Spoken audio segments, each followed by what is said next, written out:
बढ़ेंगे। तेलंगाना के निजामाबाद में वजीर-ए-आजम नरेंद्र मोदी ने एक अवामी रैली से खिताब किया। मोदी ने टीआरएस हुकूमत को सख्त तनकीद का निशाना बनाते हुए कहा कि वो कांग्रेस के नक्श कदम पर चल रही है। उन्होंने कहा कि वो समझती है कि तरक्की न करके भी वो इक़्तिदार में बरकरार रह सकती है, लेकिन रियासत के नौजवान जमीनी हकीकत जानते हैं।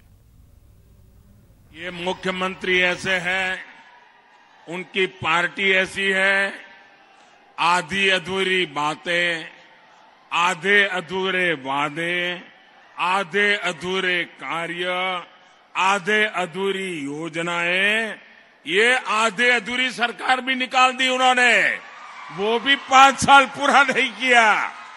ऐसे लोगों पे भरोसा करोगे क्या? भाइयों बहनों, अच्छा हुआ उन्होंने कुछ समय पहले चुनाव घोषित कर दिया। इससे कम से कम कुछ महीने पहले आपको मुसीबतों से मुक्ति की संभावना आ गई। यहाँ के लोग पानी के लिए तरसते हैं। 5 साल हो गए पीने का पानी नहीं पहुंचा रहे, और उन्होंने कहा था घर घर गोदावरी का जल नहीं पहुंचाऊंगा तो वोट मांगने नहीं आऊंगा। वो वोट मांगने के लिए आए कि नहीं आए? उन्होंने झूठा वादा किया था कि नहीं किया था?